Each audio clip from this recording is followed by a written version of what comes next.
Hola chicos, aquí está la actividad número 6 que tiene como tema tomamos decisiones a partir de las medidas de estadísticas para una convivencia armónica. Este tema está relacionado a la competencia de resuelve problemas de gestión de datos e incertidumbre con las 4 capacidades, sus criterios de evaluación y su propósito presentado en esta ficha. Muy bien, este tema entonces tiene como actividad justamente una situación problemática la que se presenta a continuación, ¿no? Dice, te presentamos la siguiente situación. La entrenadora de natación conversa con su asistente acerca de elegir entre dos natadoras a la deportista que represente a la academia en un campeonato de natación distrital. Por lo que la entrenadora dice, ¿no? En las pruebas de las dos nadadoras, ¿quién tiene menor promedio de tiempo en 50 metros libres? La asistente le contesta, ambas tienen igual promedio. La entrenadora comenta nuevamente, ¿y ahora por cuál no decidimos? La asistente le dice, como ambas tienen el mismo tiempo promedio en sus pruebas, podemos elegir a Julia, que es la más alta. Creo que su rendimiento será mejor. Y la entrenadora dice, veamos sus pruebas de 50 metros libres en la tabla de puntuaciones. Muy bien, en la tabla de puntuaciones nos indica a Elena en las 7 pruebas. En la primera lo hizo en 75 segundos, 64 en la segunda, 72 en la tercera, 78 en la cuarta y así hasta la séptima prueba. Mientras Julia en la primera prueba lo hizo en 52 minutos, la segunda en 51, la tercera subió a 97, la cuarta a 95 y hasta la última en 68 segundos, ¿no? Así que nos preguntamos, de acuerdo a esta situación, ¿cómo podemos elegir a la deportista que representará a la academia? En la situación nos indican que el promedio es igual para ambas. Entonces, para elegir al deportista nos ayudará en esta oportunidad las medidas de dispersión. ¿Qué medidas estadísticas nos ayudarán a resolver la situación? Son las medidas de dispersión, como tenemos por ejemplo la varianza, la desviación estándar y el coeficiente de variación. ¿Será correcto que elijamos a Julia por sus características físicas, como la estatura? No es lo correcto, ya que no es un dato que influye en el tiempo de la prueba de los 50 metros. En la primera fase de la resolución del problema, que es comprendemos justamente el problema, tenemos las siguientes preguntas. ¿Qué datos se presentan en la situación? Tenemos en la situación se presentan datos de tiempos en segundos que están en las tablas, ¿no? En 7 pruebas que representan el tiempo que hizo en los 50 metros. La segunda pregunta nos dice, ¿qué nos piden hallar las preguntas de la situación? Nos piden cómo es el tiempo de cada deportista respecto al valor promedio y cuál es la deportista que debe ser elegida. ¿Tenemos información suficiente para responder las preguntas de la situación? Sí, ¿no? Ya que el promedio aritmético nos ayudará a tomar una decisión relacionada a las medidas de dispersión. Segunda fase, diseñamos una estrategia o plan. Tenemos que verificar si en realidad los promedios son iguales, luego de determinar las medidas de dispersión de cada una de las deportistas, como el rango, la varianza y la desviación estándar. Entonces, primer paso, tenemos que verificar si en realidad tiene el mismo promedio para Elena y para Julia. Para sacar el promedio, recordamos que hay que sumar los datos y dividirlo entre la cantidad de datos. Por ejemplo, de Elena, tenemos ahí en el cuadro de abajo sumar de 75, 64, 72 hasta 70 y dividirlo entre 7, porque 7 datos son en total. Así que tenemos para Elena, al sumar y a dividir entre 7, nos sale un promedio de 74. Para Julia también, ¿no? Sumamos todos los datos y lo dividimos entre la cantidad de datos. La suma nos sale 518, entre 7 datos sale 74. Por lo tanto, podemos observar y verificar que tienen el mismo promedio. ¿Cómo es el promedio de sus tiempos en ambos deportistas? Los promedios son iguales.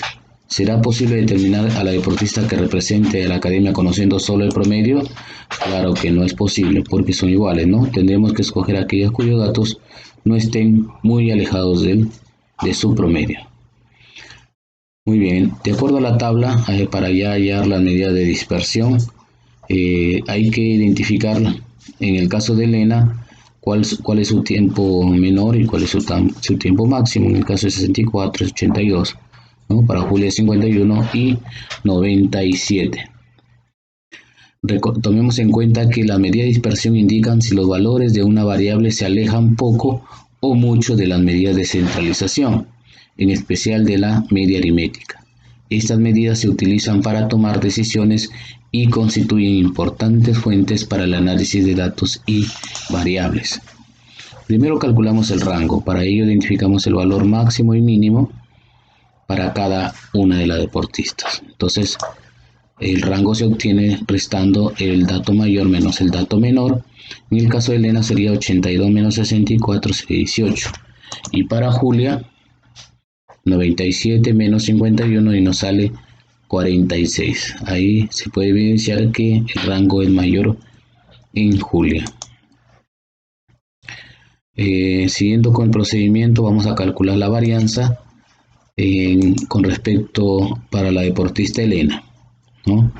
Ponemos sus tiempos ahí en esa tabla de 7 pruebas y sus tiempos, ¿no? Recordemos que el promedio nos salió 74, ¿no? En la tercera columna vamos a restar el tiempo que hizo en cada prueba menos el promedio, ¿no? Sería 75 menos 74, 1, 64 menos 74 menos 10, 72 menos 74 menos 2 y así hasta el tiempo de la prueba 7.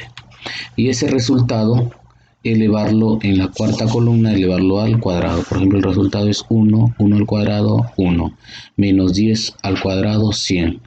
Recordemos que todo número negativo elevado a una potencia par siempre va a salir positivo, ¿no? El segundo va a salir 4, 16, 64, 9 y 16. Finalmente, en la última fila vamos a sumar los datos finales que nos sale de 210. Por lo tanto, la varianza, recordemos que es ese resultado de la sumatoria de 210 y lo vamos a dividir entre los 7 datos, que es 7 entonces, ¿no? Al dividir 210 entre 7 nos sale un total de 30. Muy bien. Entonces la varianza para Elena es de 30. Para Julia hacemos el mismo procedimiento. Cada tiempo se resta menos el promedio. 52 menos 74, 51 menos 74, 97 menos 74 y así sucesivamente, ¿no? Y los resultados elevarlos al cuadrado. En este caso, como son números más grandes, se van a elevar al cuadrado, van a salir su resultado también una cantidad mayor. 22 al cuadrado, 484, 23 al cuadrado, 529 y así sucesivamente. Y al final, en la última fila, se hace la sumatoria. Calculando la varianza, ese resultado final se divide entre las 7 pruebas y nos sale un total de 379,43, ¿no? Ahí se puede evidenciar nomás que la varianza es determinadamente máxima para Julia, ¿no? Mayor para Julia. Y calculando la desviación estándar, que se representa con una S, es solamente sacar la raíz cuadrada de los datos anteriores. En el caso de Elena, por ejemplo, tenemos como salió 30, sacamos la raíz cuadrada de 30 y nos sale 5,48. Y de Julia se saca la raíz cuadrada de 379,43 y nos sale 19,5. Pues también ahí se puede evidenciar que es mayor, ¿no? Tomemos en cuenta que al comparar dos o más datos, conjunto de datos, mientras menor es la desviación estándar o la varianza de un conjunto, se dice que su comportamiento es más homogéneo que los otros. Del mismo modo, mientras mayor es la desviación estándar o la varianza, se dice que es más heterogéneo o irregular. Respondiendo a las preguntas, ¿cómo es el tiempo de cada deportista respecto al valor promedio? De acuerdo al valor de la desviación estándar, observamos que los tiempos de Elena es más homogéneo por tener menor desviación estándar en comparación con la de Julia, que representa mayor su valor de desviación estándar. Por lo tanto, ¿qué deportista debería ser elegida? Entonces sería Elena, ¿no? Porque sus tiempos son más homogéneos, es decir, ella es más regular en sus datos. ¿Qué piensas que es mejor, que haya homogeneidad o heterogeneidad? Porque en esta situación es más conveniente que haya más homogeneidad para asegurar el valor de la media. ¿Qué puede decirse de un conjunto de datos si solo sabemos que su media es 67 y que tanto su rango como su varianza es 0? Significa que todos los datos son iguales, propiedad de la varianza. ¿En qué otras situaciones puede aplicar tus aprendizaje? En otras situaciones que dé información adicional que permita juzgar la confiabilidad de la medida de tendencia central. Ejemplo, si se quiere aplicar los dos tipos de vacunas cuya efectividad varía entre el 30 y el 60%. ¿De qué manera ayudaron la medida estadística a tomar decisiones? A decidir qué grupo de datos está más o menos disperso respecto al promedio, a la media aritmética. ¿Hubiera sido correcto elegir a la deportista por sus características físicas como la estatura? No hubiera sido correcto, ya que la competencia de los 50 metros depende de sus tiempos. ¿Qué derecho se hubiera vulnerado al elegir a la deportista con sus características físicas? El derecho a la igualdad, pues se hubiera sentido discriminada por la otra deportista. Muy bien, jóvenes. Aquí en esta parte ya vemos la criterio de evaluación en la que se van a ser evaluados y ustedes tienen que estar atentos a cada uno de estos para poder lograr su aprendizaje.